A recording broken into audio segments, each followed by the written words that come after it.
moo tax déggul lii.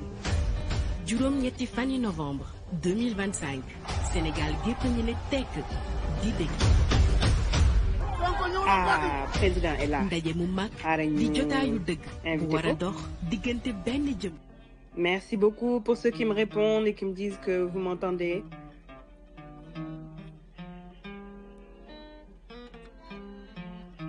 Mais Ousmane, est-ce que connexion bi fàttewu ko Kédougou tamit? Président, je suis en train de vous inviter pour prendre la parole. Donc normalement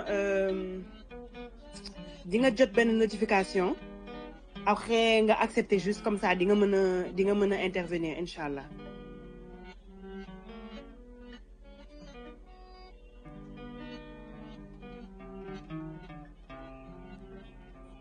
Assalamualaikum warahmatullah. Aleykum salaam wa rahmatullah.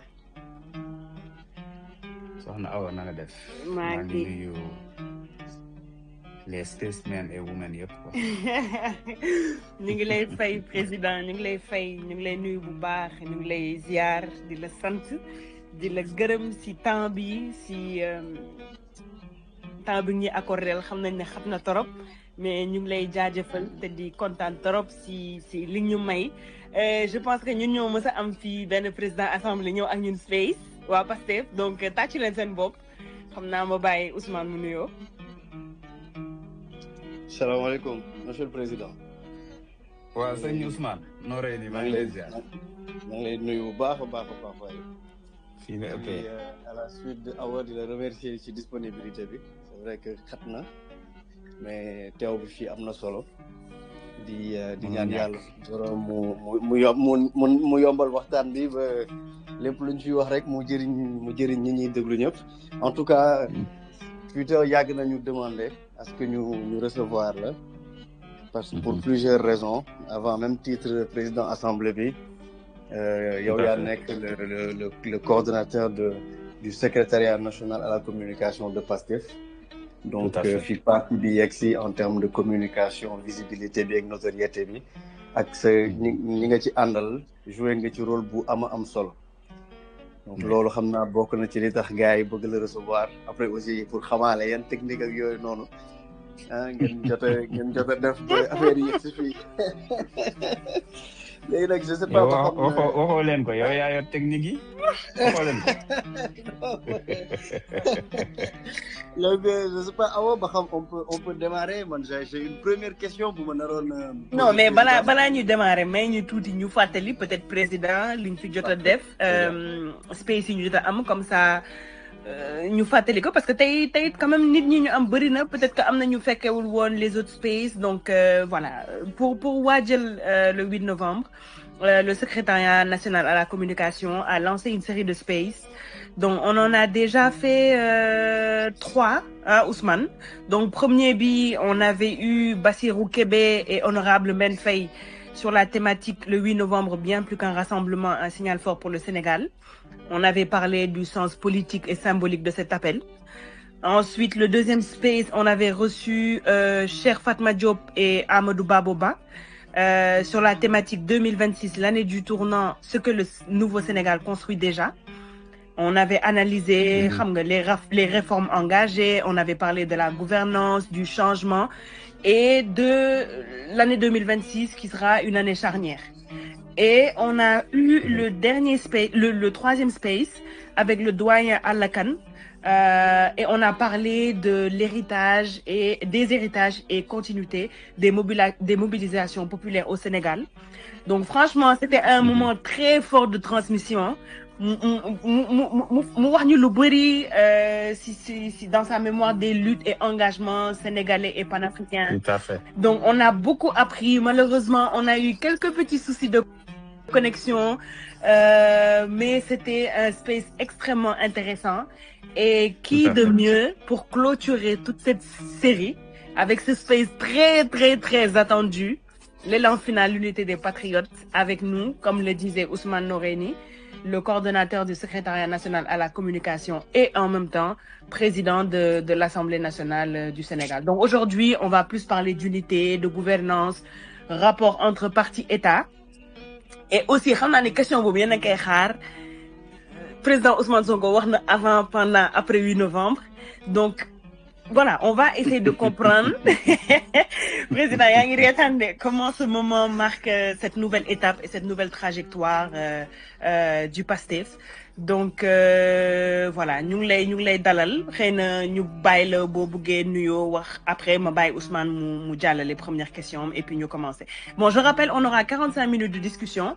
On va ouvrir le micro, on va prendre quelques questions pour le président El Malick Ndiaye et puis après ñu teel ko libérer. Je sais que di ngeen bëgg toog ak moom, mais bon xam ngeen ne ak organisation bi avec son agenda on devra s'arrêter à 22h30.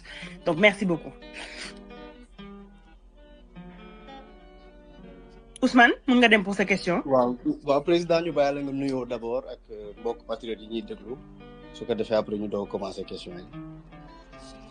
waaw salaamaaleykum wa rahmatullah maa ngi nuyu mboolem ñi ñuy déglu di am mbégte lool def sama premier space depuis que je suis sur Twitter. Je pense que j'ai rejoint Twitter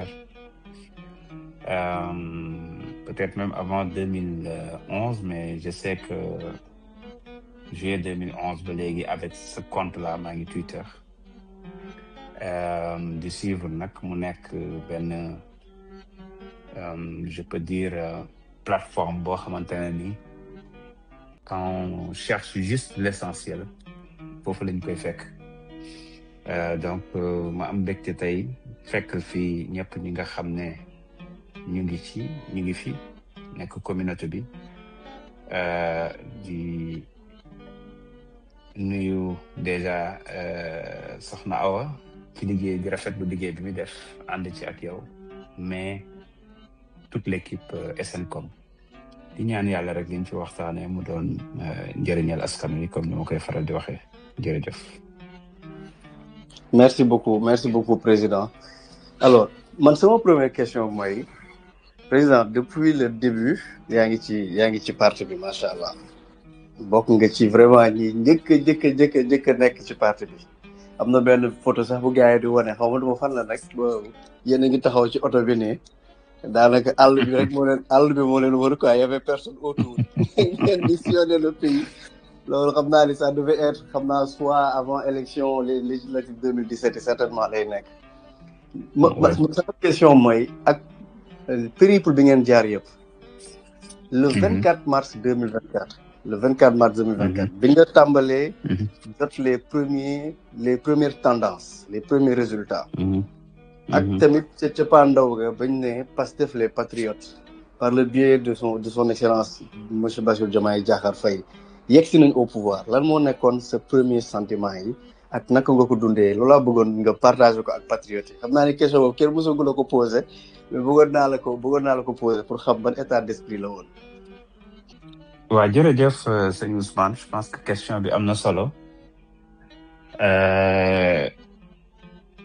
pour ma expliquer ko de façon xëy na beaucoup plus claire day baax ñu def ñu résumer tuuti genèse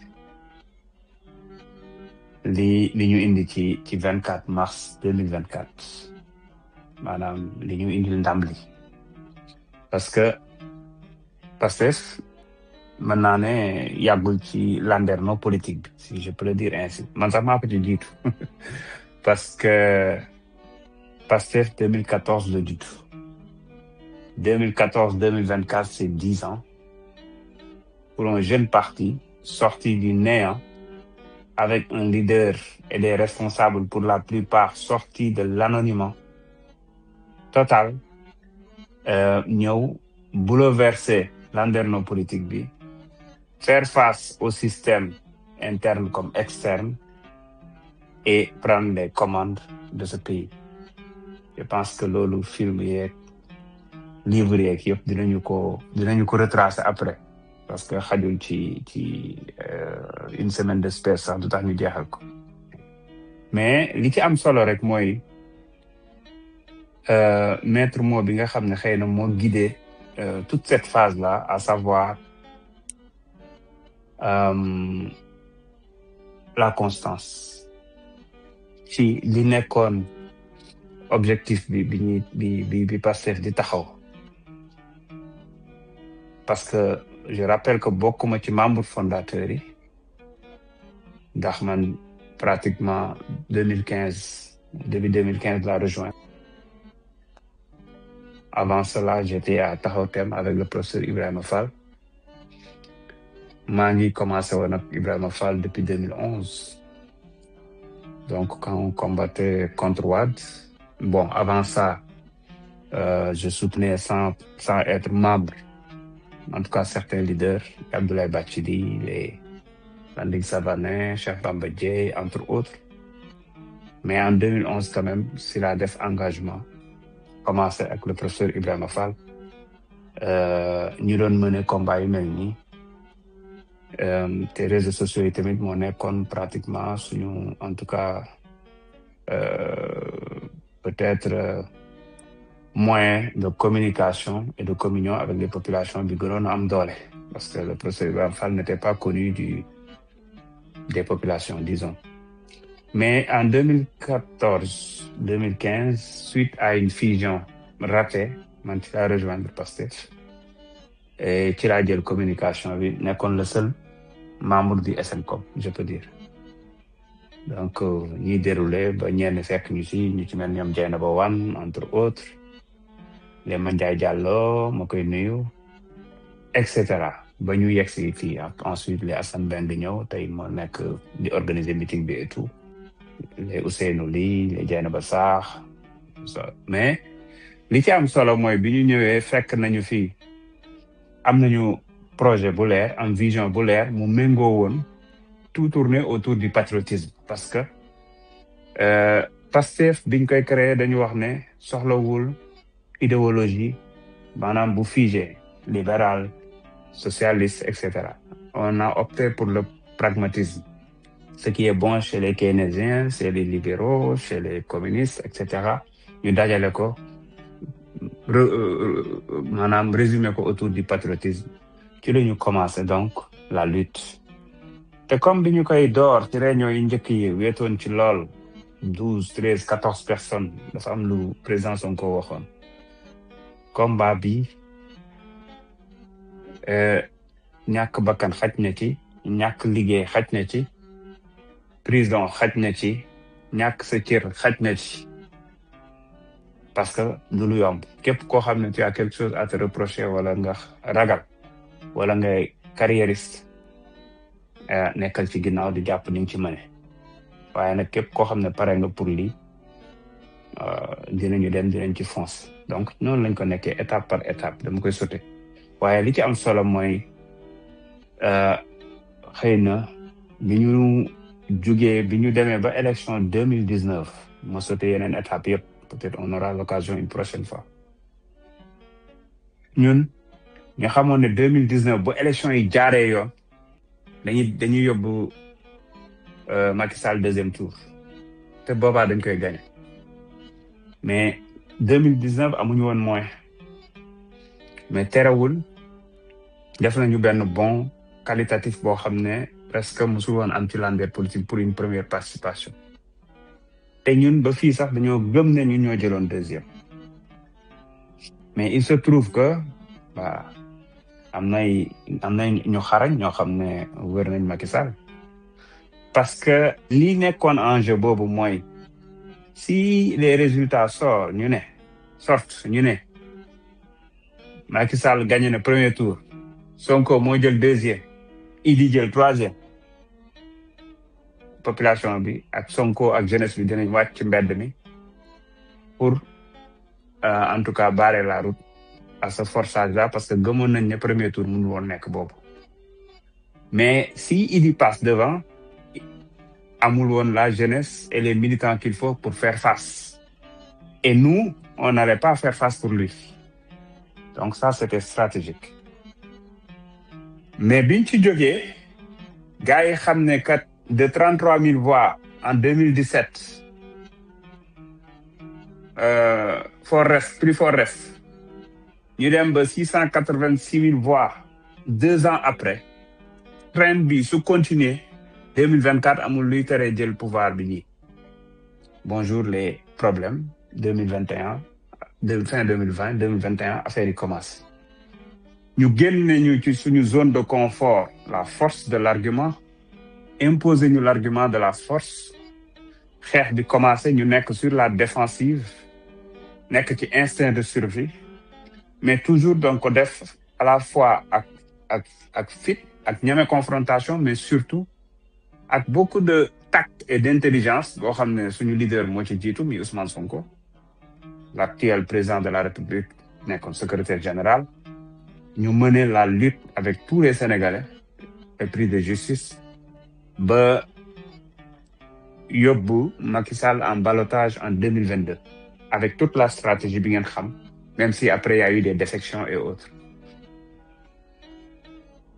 Maintenant ñun xamoon na ne du yomb à la kulli xaal xamoon na ne aussi suñ bakkan mën na ci mas na ci des mais ci mood bi ñu nekkoon ñun pratiquement dañu deewoon di dox quoi c'est-à-dire que le problème de Macky Sall mooy lu ne def naa ko pour xëpp ñi mais mënuma fexe bañ rakal donc ba 2023 2024 soubresaut yi ci am emprisonnement yi et cetera et tout seen focus dañoo réviser Sonko ñu jox leen Diomaye moo tax ñu hors sujet si je peux le dire ainsi parce que seen focus yëpp dañoo jàppoon ne la psychologie de Ousmane Sonko c'est quelqu'un boo xam ne boppam rek la gëm man su dul man du doon keneen comme les autres grands leaders donc ñoom musuñu woon xalaat ni dinañu indi leneen ba pare ñun tamit dans notre stratégie de communication dañu leen gëmloo woon ne par la force Sonko lay doon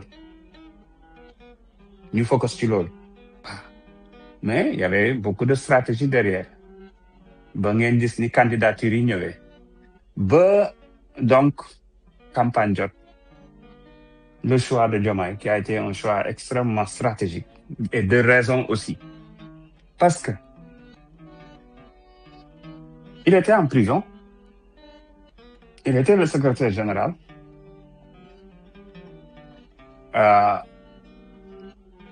Ousmane Sonko ci boppam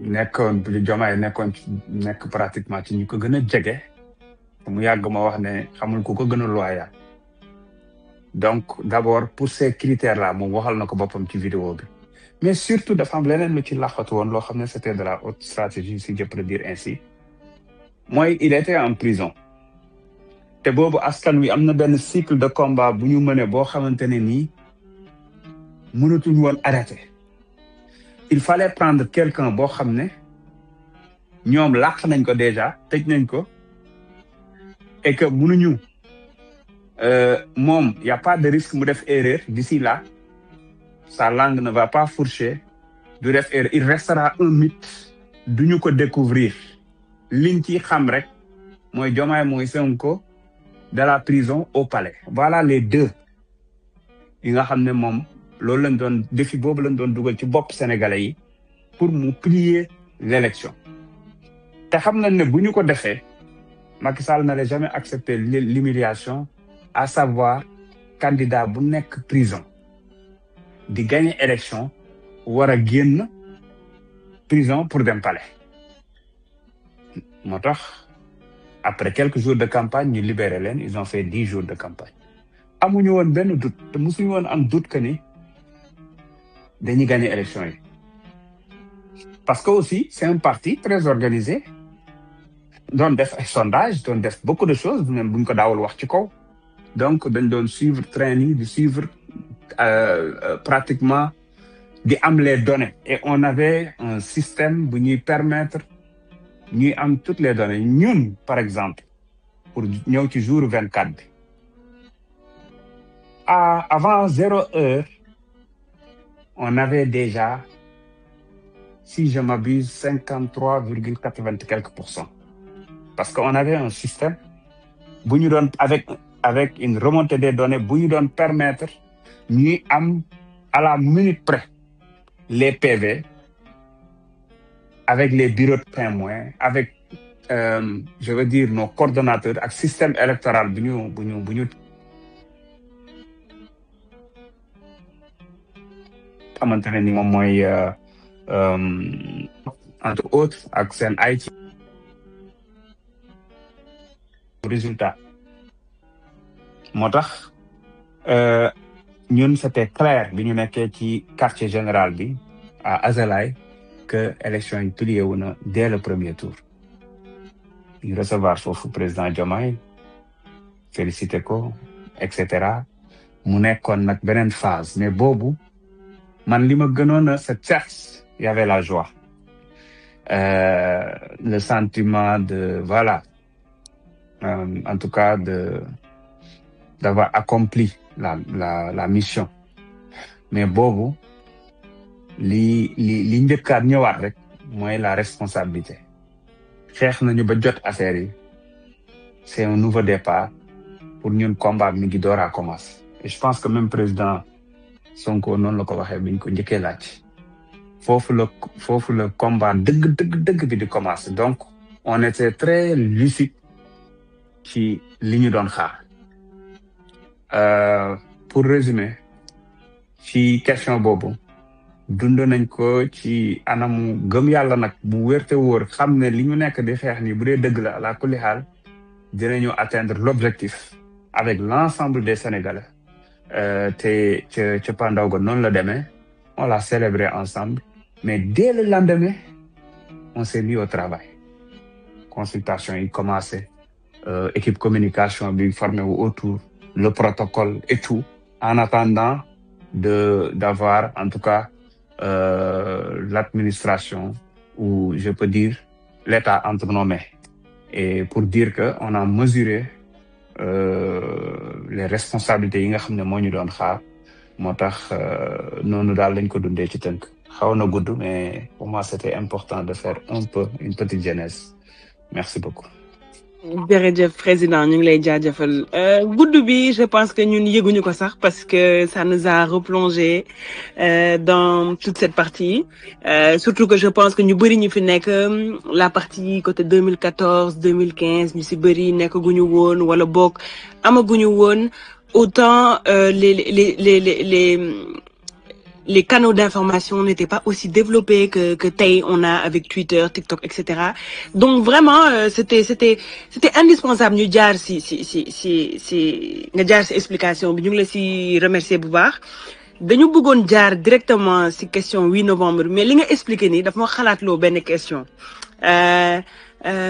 wax nga ni que da ngeen ko dund ak gëm te je pense que gëm boobu noonu ngeen gëm loolu moo yóbbaale sénégalais yëpp après ngeen ñu jël pouvoir bi mais voilà du ma nekkaat di cité waat li ñu jot yëpp mais dette cachée bi yeneen ak yeneen ñi nga xamante ne xaw nañoo nekk ci biir ñoo ngi liggéey ci yenn agence yi wala yenn structures yi gis nañ yoo xamante ni peut-être du yëpp moo génnagum sax ñu xam ne que c'est difficile bon nit ñaa ngi posé beaucoup de questions par rapport au président Ousmane Sonko question bi ñu lay laaj tey jii mooy malgré tout ça malgré situation bi nu mu compliqué wee malgré toutes les attaques par-ci qu'est-ce qui fait tenir le président Ousmane Sonko. mënoon naa yombal affaire ne yàlla quoi wala en tout cas sa force c'est sa foi sa foi dafa gëm yàlla ba pare yàgg na ko wax dafa am modèle ci politique rôle modèle am c'est le prophète te dans presque la plupart de nos réunions quand on discutait de stratégie et tout il ramenait ça les différentes stratégies de guerre du prophète donc force am je pense que ci loolu la nekk mooy gëm d'abord bàyyee boppam yàlla mooy première force bi mais il a son courage moom je pense qu'on n'a pas besoin de le démontrer donc bu fekkente ne yow da nga jàpp ne yàlla dëgg lay fay nga indi un projet boo xam ne jàpp nga ne ci dëgg nga ko teg projet boo xam ne jàpp nga ne lii mooy soppi Sénégal nga ànd ceeg say nawle yoo xam ne ci même niveau boobu la ñu nekk ci même mindset bi ci même gëm-gëm bi li ci des dama koy bàyyi ci loxo yàlla mener ce combat teg ko ci constance boobu nag moom moo ñu indi tey fi ñu nekk mais le président Ousmane Sonko, parce que c'est le SNCOM qui parle du président de Pastef, dafa jàpp ne parce qu'on n'a pas choisi le don de soi pour la patrie par hasard. Parce que parti bi wax dëgg yàlla ñi tànn tur bi tànn couleur yi tànn slogan bi dañ ko def ak je veux dire ak ngëm-ngëm bu fort. Parce que dañoo toog ñi réfléchir ci projet bi ñu bëgg a def ñun ñu nekk ci biir système bi war a changer système bi. Parce que c'était pour la plupart des fonctionnaires, des hauts fonctionnaires de l'État. Nan lañ ko war a mën a defee lan lañ war a mën a teg ñu ne dañu war a nekk ay aji bëgg réew mi ay patriotes moo tax ñu ne des patriotes maanaam du Sénégal ñoo xam ne dañu bëgg réew mi mais qui vont relier le Sénégalais et le travail. Mais que ce travail-là se fasse avec éthique et dans la fraternité. Parce que éthique bi mooy sellal bi mooy jub-jubal jubbante bi mais pour loolu am fokk ñu jàmmoo nekk ay frères et sœurs gëm ne doomi réew mooy tabax réew te ñu ñoo war a ànd tabax réew mi. Alors ñu ne donc acronyme bi PASTEF la persévérance la détermination lan moo ko mën a mandargaal panthère bi. Pourquoi? Ndax persévérance ndax détermination sur terre. Bu pointe de vitesse am bu viser proie am da koy jot bu proie bi duggee ci ndox mi mu féey fekk ko bu proie bi yéegee ci garab bi mu yéeg fekk ko ñu ne détermination boobu panthère bi rek moo ko mën a mandargaal et les couleurs ñu ne donc le sacrifice le don de soi pour la patrie donc le rouge pour la prospérité le vert mais tout ça pour mu am dans la paix le fond blanc loolu dafa tënk li nekk ci képp koo xam ne militant nga wala sympathisant wu Pastef moom mooy animé mooy nekk sa mindset moo nekk mindset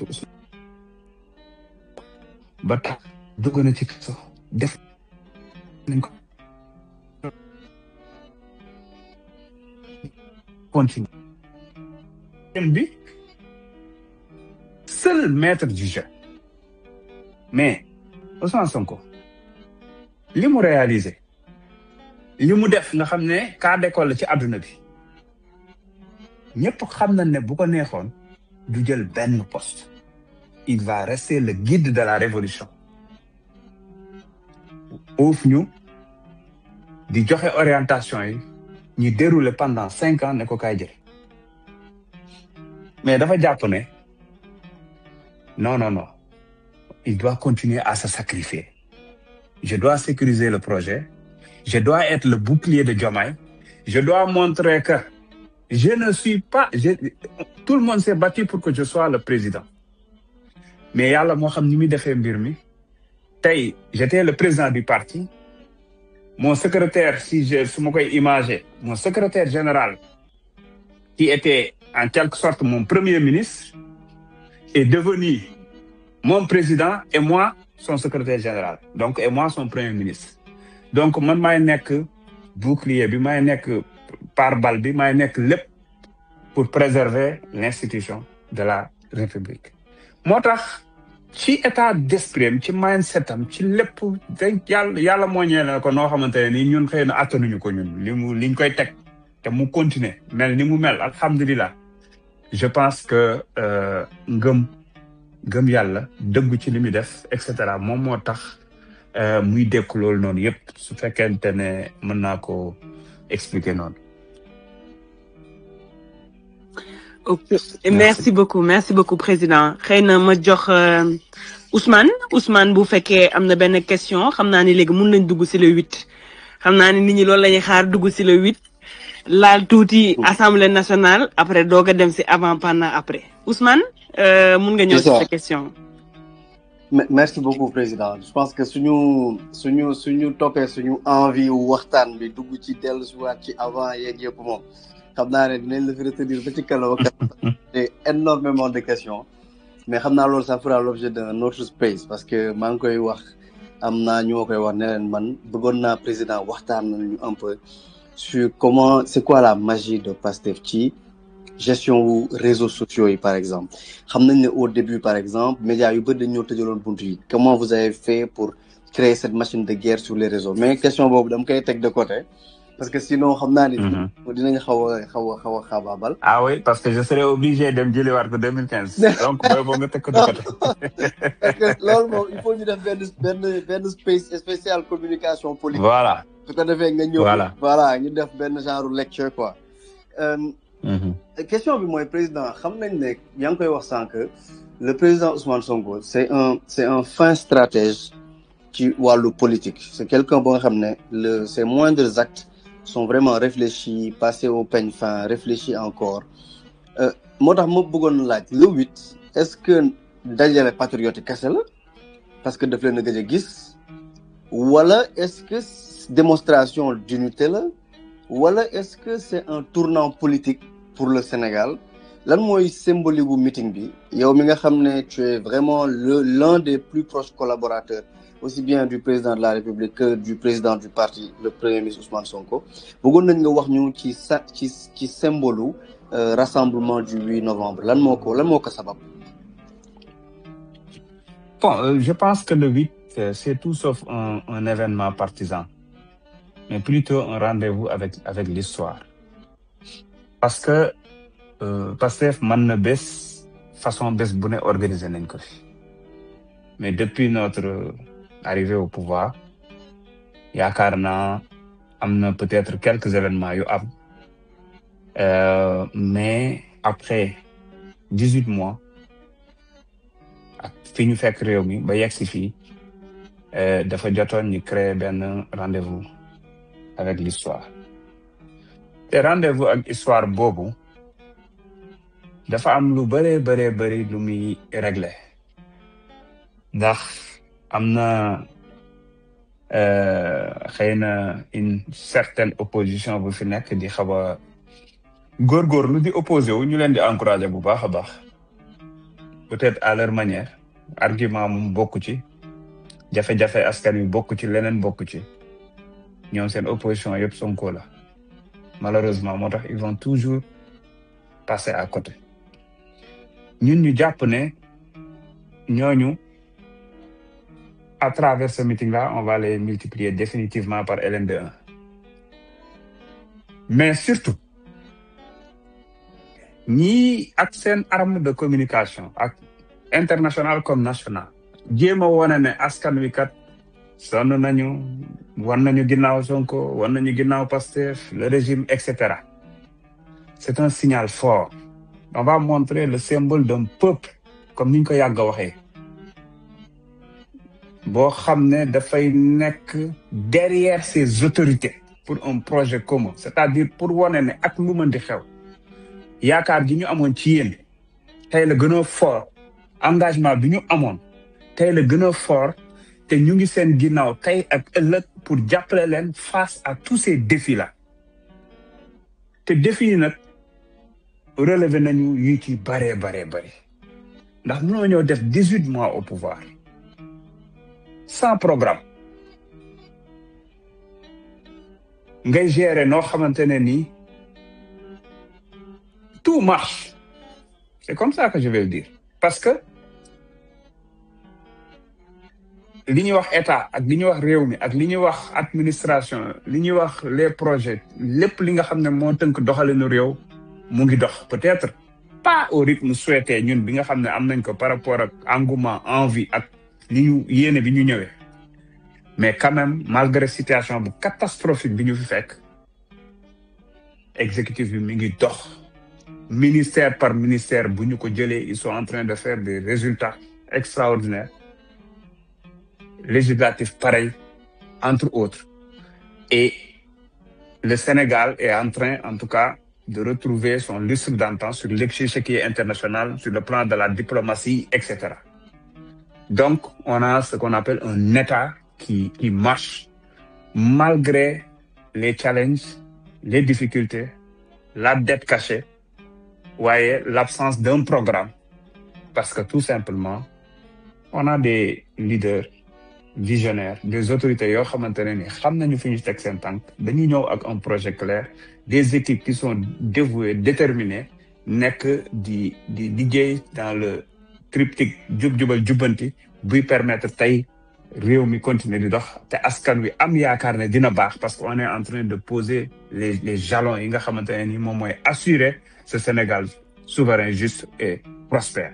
Donc continuité combat boobu noonu nga xam ne dañ ko mener depuis des années au prix du sang, de la prison et beaucoup d'autres choses, parce qu'il y a énormément de Sénégalais yoo xam ne ce qu'on appelle le militant ou le sympathisant inconnu ba ñu gagné lañ dellu ci seeni activité mais ñàkk nañ lu ne ci combat bi mais manifesté wuñu fenn xamuñu leen sax ñun.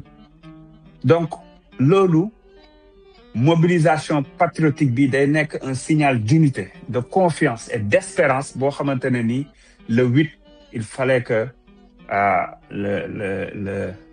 le maître du jeu indil ñu ko tegal ñu ko pour wan askan wi wan adduna bi ne Sénégal gii bari ba ci mbartan su ngeen jàppee day dem su ngeen jàppul day dem kon bu yeboo ngeen teg seen loxo loolu la ni ma ko waxee woon laa koy répéter, que ça soit les institutions de Bretton Woods, que ça soit les partenaires et les pays amis du Sénégal, ils verront que ce Sénégal-là n'est pas comme les autres pays et que ces leaders-là, quel que soit Alpha, ils bénéficient de la confiance totale des populations.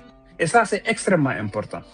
Affirmation boobu noonu ñuy wone, unité boobu ñuy wone ci la famille des patriotes, des Sénégalais, parce que mbir mi nekkatul mbirum Pastef. Réew mi dafa toll foo xamante ne nii ku bëgg réew mi te gëm naa ne ñëpp a bëgg réew mi. Quand il s'agit de l'État qui est en train de se décarcasser pour des solutions pour ce pays-là, pour sortir ce pays-là ci gouffre bi nga xam ne tàbbaloon nañ ko ci, yaakaar naa ne dañu war a teer sax les chapelles politiques, les colorations politiques, etc., fédérées autour des autorités, pas des leaders de PASTEF ou des responsables de PASTEF, mais autour des institutions, des autorités de la République, lancer un signal fort au monde entier. Pour que defee ñoom ñëpp ils vont se précipiter pour ñëw dans un pays stable, dans un pays où la lutte contre la corruption ou la transparence, dans un pays où il y a plus de 50% de sa population bu amul 25 ans, dans ce pays-là boo xamante ne ni neex na investir, mën nañu ñëw en tout cas def ko la porte d'entrée de l'Afrique, def ko je peux dire hub sur tous les plans, que ça soit hub touristique, hub économique, hub logistique, hub ferroviaire, hub aéroportuaire, entre autres. Et ça, vous allez voir, je vais pas donner en tout cas beaucoup d'informations, mais 3 temps yi leen Seydina Ousmane joxoon jàpp leen ko te xam ne bu ñëwee bu ñu ko dégloo ci tekk ak dal, on verra que lépp leer na maintenant et que projet yi, tous les grands projets vont démarrer te yaakaar naa ne Sénégal fi lay jaaree baax ba faaw incha allah rabbi. Mais aussi ci wàllum politique, ci wàllum suñu cëggalu guy ni ñu koy doxalee dina ci wax, ci parti état Pastef dina ci wax, entre autres. Donc le 8 daal ci li ñu mën a wax mooy Ousmane Sonko dina wone l'orientation bi nga xam ne bi ñu diagnostiqué le grand corps malade qu'est le Sénégal ba am solution yi, ba arrêter hémorragie bi, ba penser yenn plaies yi. Maintenant ce grand corps-là va devenir fort, puissant pour aller vers la conquête de la prospérité, de la souveraineté, entre autres. Donc le 8 ci tënk loolu moo gën a nekk objectif bi que leneen. Merci beaucoup. Jërëjëf, merci beaucoup président. Machallah Ousmane président, il a répondu à 3 en 1. Ñetti questions yi ñu amoon daf ko tontu en une fois, machallah. Donc ça nous permet de pouvoir dem si la question sur parti et État. Aujourd'hui du yow kese mais ñu bëri ci cadre ak responsable Pastef yi, ils ont 2 rôles à faire cohabiter. bu ñu jëlee sa exemple être à la fois président de l'Assemblée nationale et coordonnateur du secrétariat à la communication de PASTEF, c'est un équilibre quand même particulier qu'il faut avoir.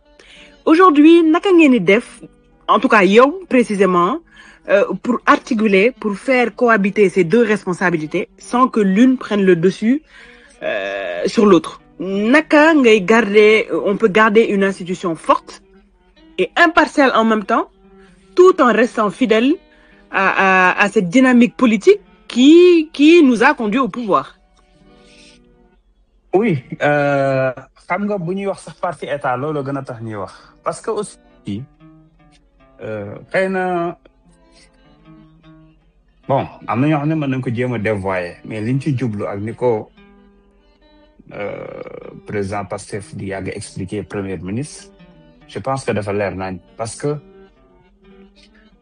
parti mooy gouverner parti bi moo indi projet sénégalais yi plébiscité ko donc projet boobu noonu moom mooy doxal réew mi tey tout en respectant bien sûr nomenclature état les institutions tout ce que vous voulez mais li am solo mooy projet boobu ñu jaay sénégalais yi moom la ñu war a ñëw mu fit ci état ak ni muy doxee de façon bien sûr intelligente et phasée dinaa ci ñëw parce que il y a beaucoup de pression il y a beaucoup de reproches il y a beaucoup de choses qui se xam nga yu ñuy wax c'est parce que les gens ont tellement soif de changement de rupture comme ni ñu ko waxee et cetera que xëy na suñu tempo du mën a méngoog ñoom tempo bi ñu souhaité mais ça c'est logique c'est normal parce que on a un projet on a un système qui était là boo xam ne danga koy changer et tu ne peux pas le faire de façon brutale mais de façon phasée et loolu il faut nga xool naka ngay adapter ce projet là qu'on a par rapport ak tey état bi ñu fi fekk administration bi ñu fi fekk entre autres et projet yi ñu fi fekk ñu entamé ko et cetera les standards yi nga xam ne moom lañ fi fekk mais loolu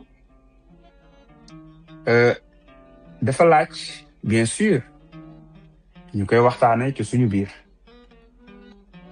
ci step by step naka la ñuy fexe ba projet bi dugg carrément masalan ci suñu xeex bi ñuy ñëw ak suñu projet transparence daf ci bokkoon justice daf ci bokkoon maanaam yoon boo xam ne day dox te du jeng te du jàdd yoon ak ku mën di doon nag yoon nekk fi pour ñëpp waaye gestion bu saine bu sobre comme ni ko l'autre doon waxee ci transparence ci jub-jubal jubbanti avec les lois ci AFNAC avec déclaration de patrimoine avec lanceur d'alerte entre autres ba nga xam ne dinañ ñàkk suñu bopp ba nga xam ne on n'aura pas le choix que de gérer de façon responsable de façon transparente avec beaucoup d'éthique yooyu noonu bokk ci chantier yi nga xam ne njëkk nañu ko attaquer ainsi de suite mener aussi vers la souveraineté tëggaat projet yi yooyu encore une fois le premier ministre wala le président de Pastef dina ci ñëwaat bu baax a baax suba incha allah gars yi gis ne lii mooy li nga xamante ne nii mooy projet souverainiste bi nga xam ne moom la ñu mës a jaay mais intelligence dafa laajoon bu ñu ñëwee ñu xool ñu diagnostiquer def yi ñu war a def yëpp xool naka la loolu di duggee par rapport ak li ñu fi fekk te du am une cassure wala un ralenti wala boog du am un blocage ci ni réew mi di dox alors bu politique jotee bu liggéey jotee du ñu xàmmee sax couleur parti bu ñu bokk parfois sax mooy tax ñuy am ay critiques moo tax aussi ñu bëri jàpp ne dañoo yegg si pouvoir rek bàyyi parti politique bi parce que depuis presque 18 mois parti bi dañ ko teg de côté focus ci li ñu fi fekk parce que bala nga naan naam ne fa focus ci li ñu fi fekk premier ministre teg parti bi de côté nekk ci liggéey bi pendant 18 mois du congé du repos du dara du samedi du dimanche et pareil pour tout le monde Assemblée nationale war a am budget diggante 2 décembre ba 31 décembre war a jàllale ay loi def 2 fois session extraordinaire presque daanaka mosul am etc. parce que y avait des urgences partout et donc foofu le slogan la patrie avant le parti nekkee une réalité parce que loolu moo am les DG les ministres jusqu'au moment où on parle je pense que l'exemple typique moi je suis en train de faire un live avec Ousmane Noreyni qui vient de Kédougou donc parce que dañuy liggéey ñun suba député yi dañuy xëy dem examiner ci commission des finances li nga xamante ne ni mooy budget wu ministère de la fonction publique saa bu ñu paree avant xayrun bu ñu parewul avant tamit dañuy continuer ba loolu jeex ndax mooy priorité même bu ñu raté meeting bi donc on sait faire la part des choses maintenant ci suñu ay position ci suñu doxalin quand on est au perchoir on est le président de l'Assemblée nationale des députés du PASTEF des députés de l'opposition des députés des non-inscrits entre autres foofu man bu ma fa xasee ba toog sumi naa mbubu Pastef parce que man maa war a garantir que conduite ou travaux à l'Assemblée doit se faire selon le règlement intérieur de l'Assemblée nationale ak lu mu mën a coûter nag parce que dañu yàgg xeex pour que ñuy respecter les textes dans ce pays Assemblée nationale ni ñu ko daan utiliser mu nekk benn bras benn arme politique boo xamante ne nii dañ doon fouler du pied tout ce qui est texte tout ce qui est règlement pour régler des comptes crypto personnels loolu dafa jeex moo tax bi ñu ñëwee le premier chantier c'était de réformer les textes musuñu installer bureau Assemblée nationale te du am blocage wala coow ba ci 2 décembre bi ñuy installer mais bi ñu xoolaatee textes yi mais on a installé le bureau de l'Assemblée nationale tout le monde a voté à l'unanimité il y a même pas eu de bruit parce que texte yi dafa leer te dañ koy respecter dañ koy appliquer donc bu ñu fa toogee loolu la ñuy def lépp loo xam ne war nañ ko régler ci pour le parti y a le groupe Pastef groupe parlementaire Pastef su boobaa bu ñu koy régler ñu régler ko hors cadre institutionnel boobu noonu bu ñu ñëw ñu teg ko donc loolu noonu le président tamit nekkoon secrétaire général du parti ñi yegsi mu démissionné donte loi texte suñu texte parti président parti bi la wax bu ñu ko defee président il perd d'office son poste de président du parti mais pas SG mais le président dafa jàppoon ne il faut qu'il se libère tout en restant nag un militant engagé du parti mais il faut qu'il soit au-dessus de la mêlée bàyyi parti bi doxal moom buy dox ci parti bi am na circuit bu mu koy defee rencontre yi am na fu mu koy defee mais qu'il reste le président de la République une institution nga xam ne kenn du fi nekkati attaqué ko bare ne non président Pastef laa doon waxuma woon wala secrétaire général waxuma woon président de la République yooyu jeex na donc on fait la part des choses Ousmane Sonko bi wax en tant que Pastef wala bu amee activité Pastef day teg fële moyen état et autres woo ñoom limousine jël ay oto boppam ñëwaat ak équipe yi mu daan ñëwee bu nekkee Pastef donc il fait la part des choses on xam nañu nu ñuy defee la dichotomie entre ñaar yooyu mais encore une fois parti bi mooy toog waxtaan ne ñun kat projet yi ñu digee woon réforme yi ñu digee woon fii lañ ci toll yii ay projet de loi lay doon yii ay proposition de loi lay doon yii ay décret présidentiel lay doon yii ay arrêté ministériel lay doon ainsi de suite ñu waxtaanee ko ça demandé nag liggéey settantal togg ko ba mu ñor teg yiñ ciy jël président comment dirais-je exécutif bi daal di jël wala président Pastef daal di tànn yi nga xam ne jàpp nañ ne exécutif bi moo koy def yu mu waxtaanee le président Diomaye jël yooyu jox le président du groupe parlementaire secrétaire général de Pastef ni Ayib Daffé daal di xool ne yii kat exécutif bi dinañ ko gérer ce sera des projets de loi donc yeneen yi ce sera des propositions de loi plus les initiatives yi nga xam ne député yi ñu toog waxtaanee lépp ci suñu biir avec la présence du président du parti su ko defee loi yi ñi indi ñu xam ne lii c'est les lois du projet du parti qui nous a amené à comment dirais-je au pouvoir maintenant il faut que ces lois-là ñu rendre ko opérationnelles à travers bien sûr les institutions de la République su boobaa nag ci lañ koy indi mu jaar présidence wala mu jaar assemblée nationale wala mu jaar par décret wala mu jaar directement ci arrêté ministériel wala arrêté périmètral ñu déroulé ko donc ci liggéey boobu la ñu nekk kon pratiquement toutes ces années-là boole ko toutes les urgences yi ñu mën a wax yépp économique sociale et cetera ci tënk daal noonu la ñu nekk di ko gérer. C'est pas facile, mais je pense que jusqu'ici, qui dit Sénégalais di gis, moi, on a su faire la part des choses sur, que ça soit pour les ministres, que ça soit pour les DG, que ça soit pour comment dirais-je, le président de la République, le président de l'Assemblée nationale, le premier ministre. Et je pense que loolu mooy li nga xam ne moo ci ëpp solo. On sait faire la part des choses. Dem nañ fi récemment élection législative.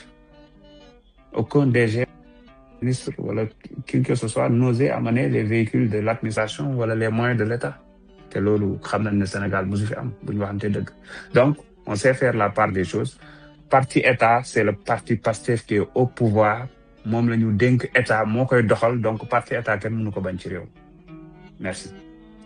Merci beaucoup président ci réponse yu am solo yi xam nañ ne coppite yi nga indi Assemblée nationale bëri na trop. yi ci gën a fës bokk na ci digitalisation des process nga xam ne dafa méngoo ak jamono bokk na ci aussi inclusivité bi nga gën a fësal Assemblée nationale mooy sénégalais yi nga xam ne daaw ñu leen a gis ci yenn bërëb yi c'est-à-dire les lieux de pouvoir généralement dafa amoon benn xeetu validisme bu métti bu fa am mooy sénégalais yi nga xam ne daanaka dañuy nekk ay PMR donc des personnes à mobilité réduite wala ñu nekk ñoo xam ne dañuy am problème mu gis wala ñu nekk am problème mu dégg xawuñu leen woon a boole ci doxalinu dëkk bi te gis nañ ne depuis bi nga yegsee ba léegi da nga def benn focus bu am solo vraiment pour intégrer le maximum de personnes bëggoon naa ñu gën a ñëwaat ci sa gestion de l'Assemblée nationale mais dama bëggoon poser benn question boo xam ne ça pourra permettre ñeneen ñi nekk fii comme man te xamuñu forcément fan nga bëgg a jëm ci fànn boobu dina gën a leer ci ñoom muy la diplomatie parlementaire. gis nañ ne depuis bi nga nekk président Assemblée nationale da ngay voyager dem yeneen dëkk daje ak yeneen Assemblée nationale daje ak yeneen figure internationale di leen tamit recevoir Sénégal c'est quoi l'objet de ces rencontres lan mooy njeexital ak njëriñu voyage yooyu ak collaboration yu bees yooyu noonu parce que daaw ñu ko gis lu bëri ci président Assemblée nationale yi nga xam ne ñoom ñoo fi nekkoon. jërëjëf Ousmane bon je pense que ñun déjà suñu ñëw assemblée dafa bett ñu bëri ñu ngi nekkoon ci ministère ba am commencé woon fa lu ni mel ci ay digitalisation ay vidéo verbalisation beaucoup de choses dans ce sens parce que dañ ko gëm xëy na on a eu la chance d'avoir été dans le privé d'avoir travaillé dans des multinationales qui ont réussi ce pari-là depuis Mathusalem ñu xam li mu mën a indi ci lutte contre la corruption ci la gestion ci l'efficacité dans la gestion l'efficience sax la ñuy wax dépassé nañ efficacité donc ci fluidité de l'information et cetera donc fu ñu mën a dem peut-être loolu daf ñuy topp bi ñu ñëwee Assemblée nationale dañu jël un temps d'observation waxtaan ak bureau bi ne kat lii lañ jàpp ne mooy vision bi il faut qu'on réconcilie l'Assemblée nationale aux populations parce que quand même faut le dire pendant des décennies l'image de l'Assemblée a pris un sacré coup boo xamante ne nii tax na ba askan wi di jëndeetuñ woon sax li xew Assemblée pour ñoom ay risques rek moo fay am affaire politique et cetera ñu ne loolu nag pour ñu def ko il faut ñu waxtaan ñu génne les textes yi nga xam ne ñoo régir Assemblée ñu gis ne textes yi la ay textes qui datent de 1963 de 1985 un règlement intérieur boo xam ne yeggul woon sax dañ ko taillé sur mesure pour des besoins bi yëpp mu ngi raad woon ci cadre xeex Ousmane Sonko ak Pastef donc ñu ne non li ñuy def mooy il faut ñu liggéeyaat textes yi pour que d'abord nga xam ne 3 textes yi avec une administration parlementaire qui est le bras technique qui doit faire le gros du boulot une administration boo xam ne amul woon sax stage ñu ne donc 4 points yi il faut ñu def ko ñu teg en place des comités composé de députés, d'agents de l'administration, avec bien sûr de la consultation externe, consultance externe, mais ñu def ko de façon inclusive, dugal ci opposition, dugal ci non inscrit. Moo tax dégguñ ci benn coow parce que c'était un travail d'équipe. Texte yooyu bi mu paree au bout de 3 mois 4 mois, mais xaaruñu woon texte yi dañu engagé aussi le volet numérique, la digitalisation, parce que dañu jàpp ne c'est un shortcut, c'est un raccourci pour accélérer vraiment le changement de ce pays-là. Comme Assemblée nationale peut-être ci échelle bu ndaw la comparé à l'État, à l'administration, la fonction publique et autres, ñun war nañ ko mën a expérimenter gaawtu nekk benn genre benchmark pour l'État de façon globale. C'était ça l'objectif principal. En marge de bien sûr ce que ça va amener ci la qualité du travail parlementaire, etc. Moo tax ñu ne dañuy digitaliser. Fekkoon nañ fi un système bu fi nekkoon ñu offrir ñu ko coréens yi et tout, mais xëy na peut-être il y avait pas, du ma ne dañ ko soofantal wala il y avait pas cette volonté, en tout cas dañ ko tegoon de côté.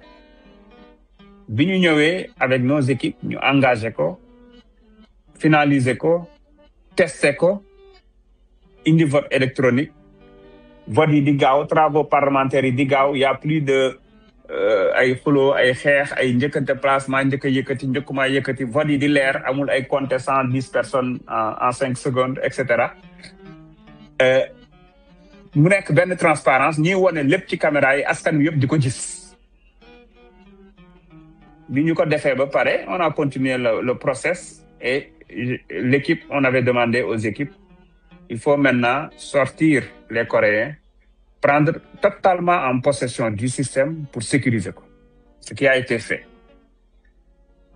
Alors, il fallait donc digitaliser aussi les travaux parlementaires. Chaque vote du budget, le député recevait 18 kilos de papier. Aujourd'hui, une clé USB avec peut-être 18 mégaoctets. Depuis juin, on ne reçoit plus un seul document, ni proposition de loi, ni budget, ni quoi que ce soit, ci format papier. Mais qu'est-ce que ça fait? Dafa gën a yokk qualité liggéeyu député yi, parce que dañ daan téye chacun sa caisse, dugal ko sa bureau, tiim lu mat une trentaine de fascicules di fouiller di chercher. Léegi da ngay ñoom ñëpp ñu jox leen ay tablettes, dañuy ubbi seen ordinateur, def contrôle F, rechercher li ñu bëgg a gis, mu gën a efficace. Et là, on est en train de travailler même sur des solutions IA pour gën a faciliter liggéey bi, mais toujours avec une sécurité numérique bien qui garantie. Donc, ces réformes-là, c'était pour rendre l'Assemblée nationale plus efficace dans ses travaux parlementaires.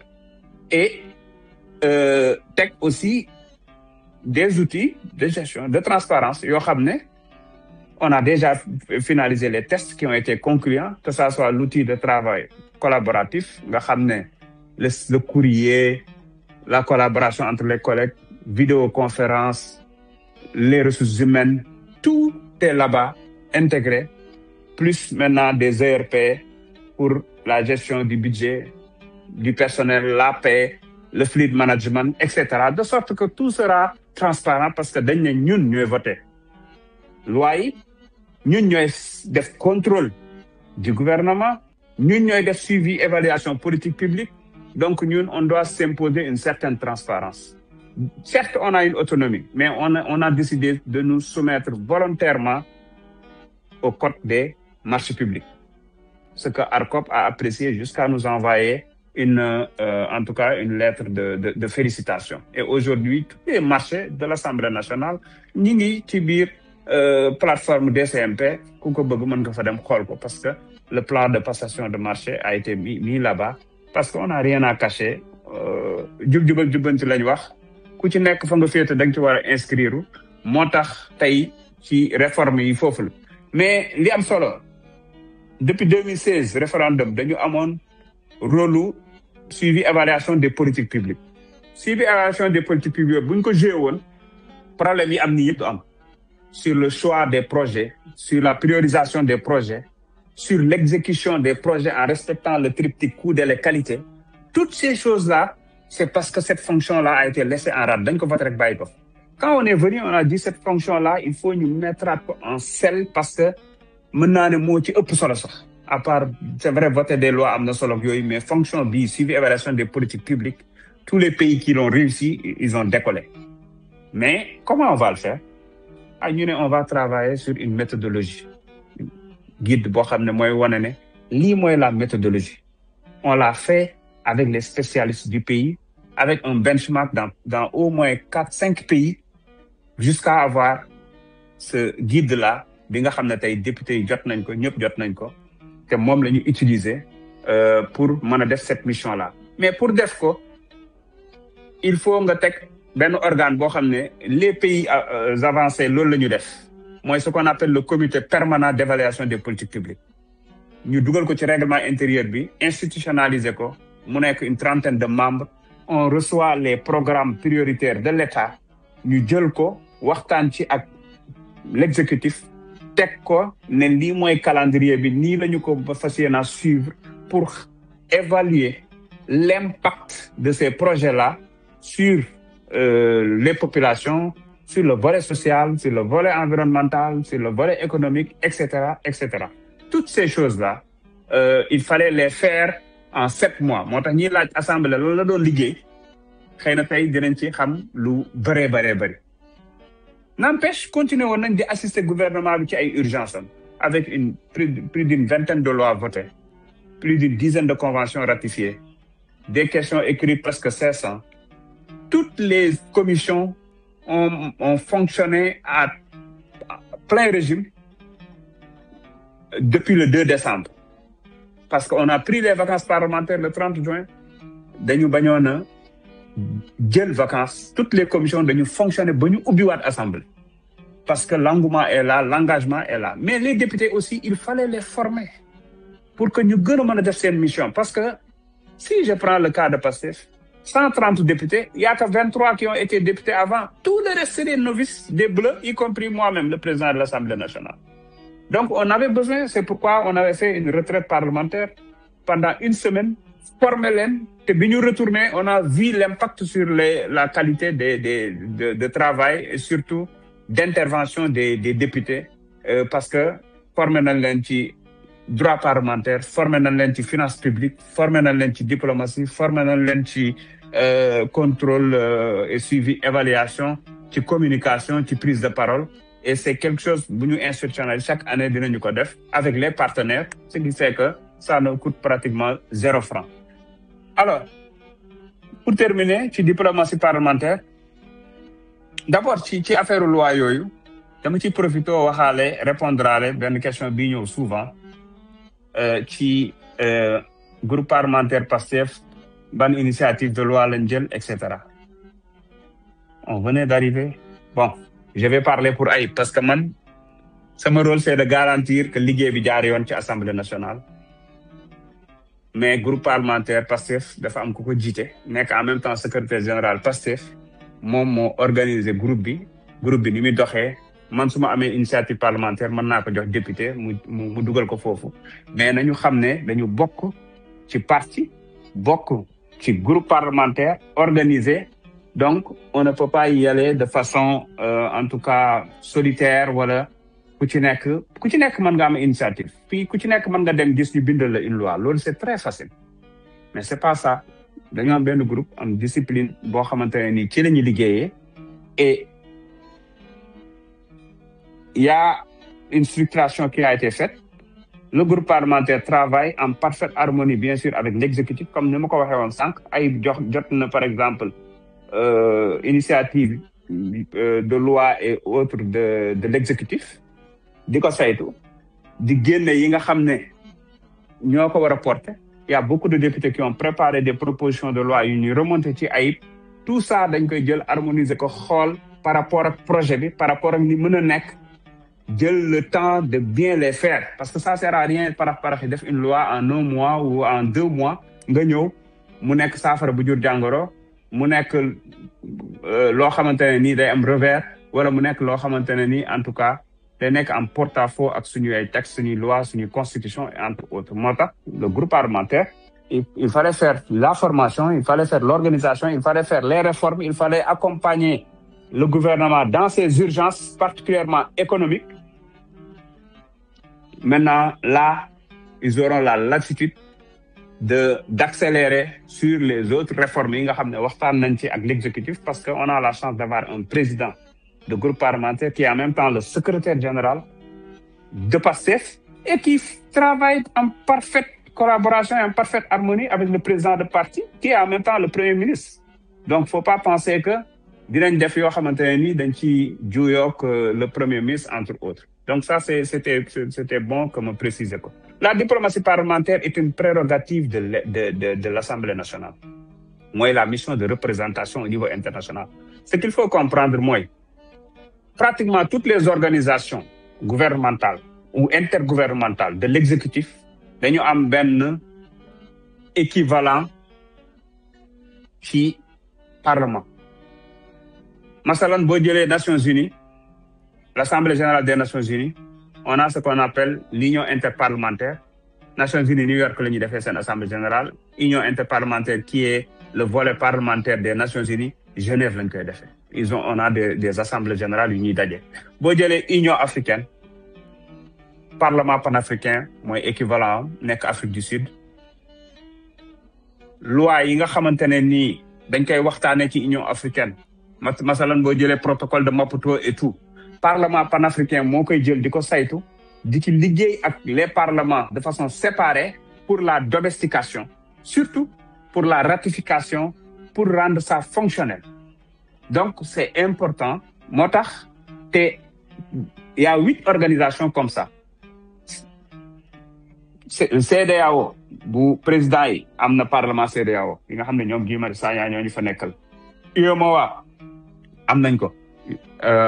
ACP UEMOA aussi parlement. OCI am nañu IPCI pareil ñoo bokk mais volet bi exécutif la volet bi parlement. Nga jël pratiquement Union européenne bi mu relation yi am ak Afrique on a AFI UE. Donc fu ci nekk Sénégal dafay cotiser comme tous les autres pays am droit à 6 membres parfois 8 membres yoo xam ne ñooy nekk ci commission yi di fa liggéey de façon permanente. Maintenant quand ils ont une conférence des présidents ou une assemblée générale, c'est là où il y a la présence, c'est là où la présence du président de l'Assemblée nationale est souvent requise. Et il y en a beaucoup yoo xam ne on a préféré envoyer des vice-présidents ñu dem représenter ñu parce que aussi on doit y être parce que c'est ce qu'on appelle les réunions statutaires. Après, il y a le volet bilatéral parce que ce qu'il faut dire aussi, moi, entre les parlements, il y a ce qu'on appelle les groupes d'amitié. Le Sénégal a presque des groupes d'amitié avec plus d'une 50aine de pays. Yoo xam ne dañuy daje di waxtaan di échanger ci lois yi am ci différents pays di échanger ci tout ce qui est fonctionnement wala système électoral des pays wala système de contrôle de l'action du gouvernement entre autres. Mais groupe d'amitié yooyu aussi dañuy waxtaan ci bilatéral parce que ñun saa yu ñu waree recevoir un ambassadeur wala ñu war a rencontrer un président de parlement, rassurez-vous, les questions susceptibles d'être évoquées QSE nous viennent des affaires étrangères. À titre d'exemple, la plupart de mes discours même, je l'envoie au président de la République qui regarde ça avec, même s'il y a séparation du pouvoir. Mais comme diplomatie, c'est domaine réservé de l'État, il faut nous harmoniser, parler d'un même langage et être complémentaires. Donc, c'est dans ce sens-là, pour bañ a guddal trop, que les diplomaties daana am nag voyager yëpp daana am. Xëy na ñun on a choisi la communication à outrance même parfois peut-être, mais pour wane li ñuy def amul dara luñ ci nëbb parce que askan wi la ñu représenté moo tax nit ñi di door a jàpp ne diplomatie parlementaire lu bees et cetera. quand on voyage, à chaque fois, on nous dit, mais Sénégal, comment ça se fait que vous venez tout le temps avec un petit nombre? Parce que les autres présidents de Parlement, vous nous voyagez, c'est pas moins de 15, 20, entre autres, mais de façon extraordinaire. Nous, si on est 5, on considère qu'on est nombreux, pour vous dire. Mais on y va pour l'essentiel, de façon globale. Donc, ci tënk daal représentation la positionné Sénégal la, on organise des événements. On a reçu ici l'OCI, l'IPCI, on a reçu ici des réunions de l'APF, l'Assemblée parlementaire francophone. Les semaines à venir, on va recevoir la régionale d'Afrique. On a candidaté pour recevoir l'Assemblée générale de l'APF, l'Assemblée générale de l'UIP. C'est des centaines de personnes qui viennent. Mu am impact bu muy am ci économie bi. On reçoit dans le cadre bilatéral, par exemple, ce qu'on a fait avec le Vietnam, c'est le Parlement. Mais quand le Vietnam est venu avec une délégation de 160 personnes, ils ont signé 6 accords, benn moo ci Parlement bi. Yeneen 5 yëpp ils l'ont signé avec l'exécutif. Sur le commerce pur, sur le numérique, sur les affaires étrangères, entre autres. Donc, voilà en résumé, peut-être diplomatie parlementaire bi li ko wundu pour yam foofu. Et s'il y a plus de clarification à faire aussi, on est disponible. Merci. Merci beaucoup, président jërëjëf. Je pense que en fait bu ñu toogee fii mën nañ toog ba suba mais bëgguñu la téye bëgguñu la piéger ñun fii on a le don de piéger les gens qui viennent ici. dañuy toog di waxtaan poser question nga jékki-jékki gis ni def nañ ay 3 heures de space duñ la def loolu parce que xam nañ ni suba wax nga léegi. non xam nga man nag moteur diesel laa yore quoi su ma xasee ba tàng moom tàng naa rek. donc léegi man am na benn question bu ñu dese mais pour mën a may ñi ñuy déglu boobu ba tey ñu participer on va prendre quelques questions. Après ñu poser beneen question bi nga defal ñu sa dernier mot lan nga ñuy wax pour le 8 lan lañ ci war a jàpp et lan mooy nekk trajectoire politique bi. Donc s'il vous plaît guys, on va prendre les questions. Je vais vous demander s'il vous plaît ku nekk 2 minutes par question. Et après comme ça on a le temps de prendre des questions hein. Poser question directement rek. Non, j'ai dit 2 minutes par question. Ku nekk bu poser mu def 2 minutes quoi. Buñ question yi bu mu gudd. Voilà, OK. Donc je vous fais monter un par un. Ku ma yégal bo poser question, ñu tontu la après ma wàcc la. Merci beaucoup.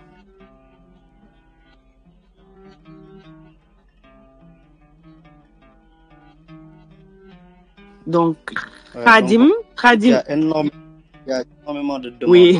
Pour poser des questions. On ne pourra pas en prendre beaucoup. Ouais. On essaiera maximum de prendre 5. Maximum.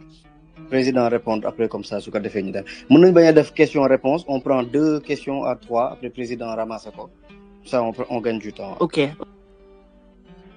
Donc, 2 minutes par question, s'il vous plaît. Hein. Khadim, vous pouvez y aller. Salam alaikum. Je suis le président de l'Assemblée nationale, M. El Malick Ndiaye.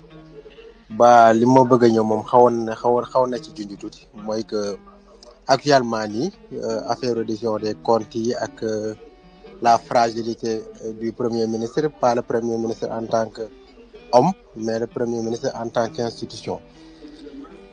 Parce que moi, je doute à ce que la reddition des comptes risque d'être un vœu pieux. Parce que actuellement ne gis nañu nit ñi dañ leen di woo ñu dem ñu takkal leen lam ñu demaat même les gens yi nga xam ne dañuy insulter du matin au soir le premier ministre donc ma doon laaj xawoon na ko brosser tout le président de l'Assemblée nationale mais bëggoon na ma xam concrètement lañ leen prévoir def pour que ñi nga xam ne dañuy passer seen temps amuñu liggéey amuñu dara di insulter du matin au soir amuñu benn njëriñ ci réew mi.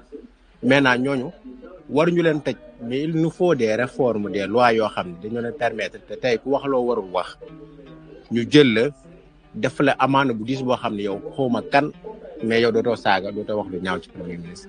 beneen bu mooy reddition des comptes bi mooy wax sànq donc lan la assemblée nationale prévoir pour que ñi nga xam ne dañoo jël alaw réew ñu xam leen wala ñu ñàkk leen xam bu ñu demee nes nu ñu koy waxee bu ñu demee justice bi wuyu ci dañuy dem ñu téye leen 2 jours 3 xaw ma ay retour de parquet après ñu taxal leen la bàyyi leen ñu continuer def ak seen occupation est-ce que loolu lu baax la ci image du régime bi loolu laa bëggoon poser le président de l'Assemblée nationale pour mu ñëw si jërë ngeen jëf.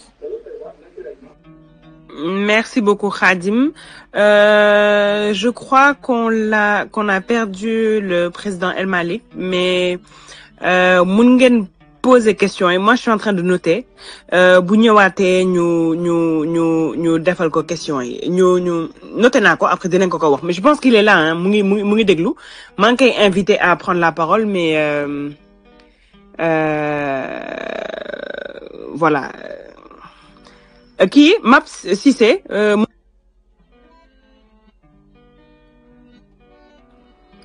avant peut-être rek Maps avant que tu ne prennes la parole nañu fàttali ne Space bi le 8 novembre moo ko tax a jóg am na ci question yoo xam ne c'est sûr que duñ ko mën a traiter fii ça fera l'objet d'un autre space à moins que le président veuille répondre à ces questions, mais on n'est pas tenu de répondre à toutes les questions par rapport à la reddition des comptes, etc. Voilà, même si j'y réponds aussi, il y a un niveau de détail, certainement, donc voilà, nous avons des précautions par rapport à tout ça. Donc, focus 8 novembre et les questions connexes concernant le parti. Ouais.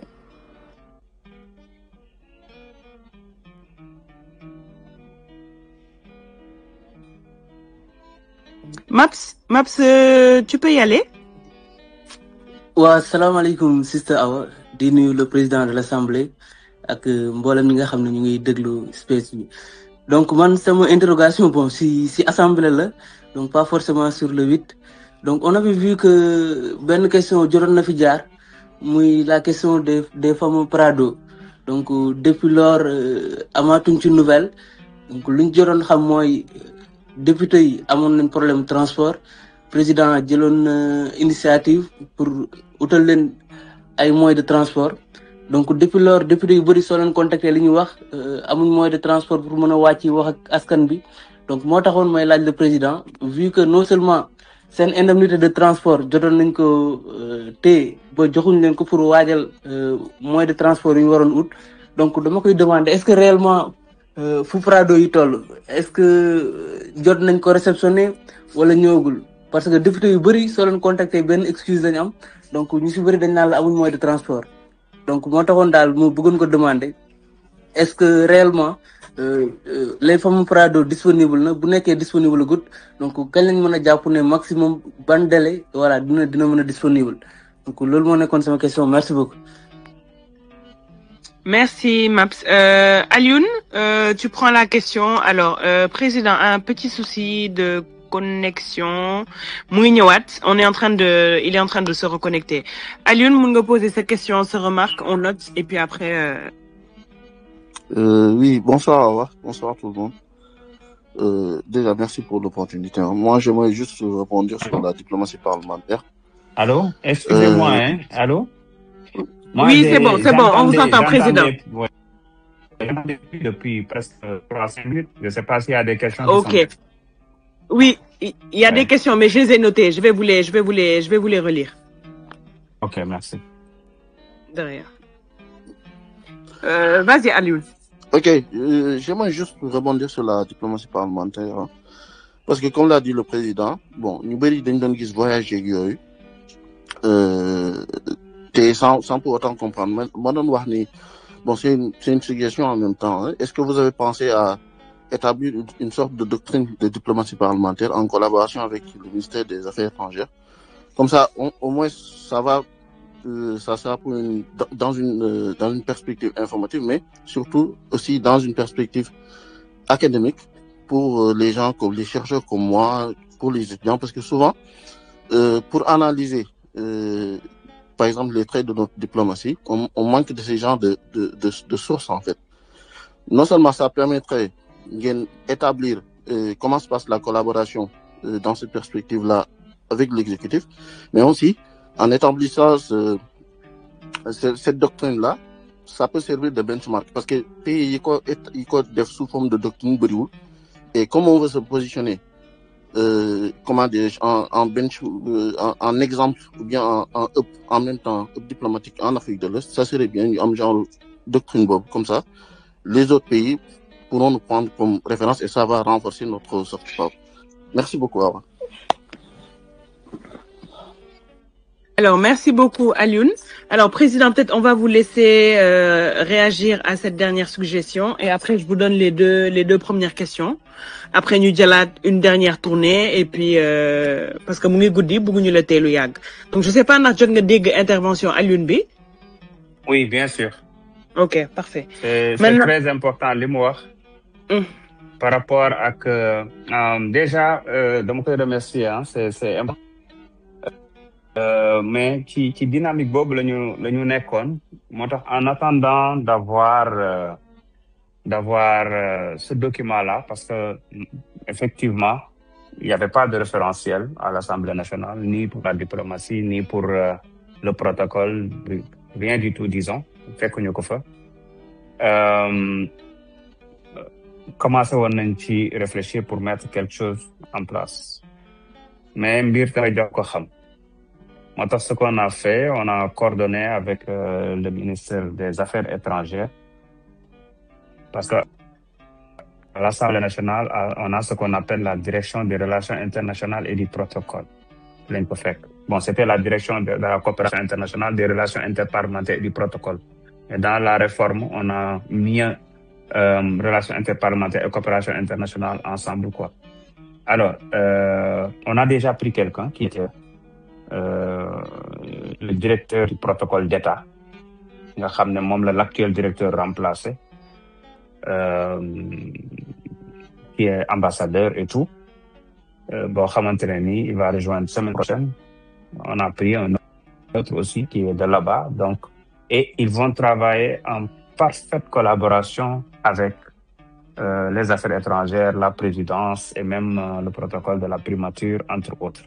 L'objectif, effectivement, c'est de bâtir une diplomatie, je peux le dire ainsi, complémentaire. Parce que l'État, c'est la diplomatie peut-être du haut, l'exécutif, etc. Mais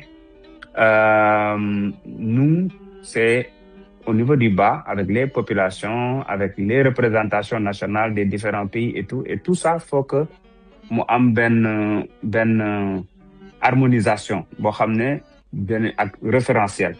moo tax bi ñuy def l'entretien maanaam avant en tout cas de prendre l'ambassadeur on a fait benn genre interview ak moom première mission bi nga xamante ne ni jox naa ko mooy ce référentiel là parce que je sais que c'est son domaine je sais qu'il va travailler avec notre conseiller diplomatique qui a été 2 fois chef de protocole qui forme pratiquement à l'ENA les diplomates et tout. Ils vont travailler, mettre en place un document, un référentiel, boo xamante ne nii day complémentaire effectivement avec bi nga xam ne moom la affaires étrangères yore, ce qui fait que tout se fera de concert, de façon en tout cas bien coordonnée. Ils vont avoir des réunions ensemble, et ainsi de suite. C'est ça l'objectif. Donc, on s'est inscrit en tout cas sur cette dynamique-là pour vous retirer. Mais en tout cas, merci pour la suggestion. Elle est extrêmement importante. Ok, merci beaucoup, Président. Merci Alioune. Président, je vous rappelle juste les 2 questions. Alors, la première question, c'était sur les réformes. Quelles sont les réformes qui sont entreprises pour les personnes qui font des offenses sur des institutions? Et la personne qui a posé la question, en l'occurrence, a abordé le fait qu'il y ait des personnes qui chaque jour génn saaga premier ministre wax buñ leen waxee ñu ne non ñoom saaga wuñu premier ministre mais dañoo saaga Ousmane Sonko président parti Pastef. Lan la si Assemblée nationale di def comme réforme, pas forcément tëj si je reprends bien ces mots, pas forcément tëj mais def ay réformes de telle sorte que nit dootul amati liberté di saaga di wax nu ko neex. Sa deuxième question, c'était sur la reddition des comptes. lan la assemblée di teg pour quelles sont les réformes, les lois qui seront mises, wala est-ce que ñu ngi ci yoon bi pour ñi nga xamante ni dañoo luubal dañoo jël xaalisu réew mi dem. Voilà, c'est ces deux questions. Il y a une autre personne aussi qui a posé une question sur, alors elle a parlé à un moment donné il y avait eu un souci ici sur des voitures pour les députés, parce que nee na très souvent boo contacter yenn députés yi ni leen lan moo tax doo dem fii wala doo dem fee dañ naan la amaguñu transport, etc. Je rappelle aussi que bon, le space c'est sur le 8 novembre. Président, vous êtes libre de répondre aux questions comme mun nañ organiser à beneen space. Voilà, c'était les deux questions. Je vous laisse réagir et puis on reprend une dernière tournée après ñu tëj. jërëjëf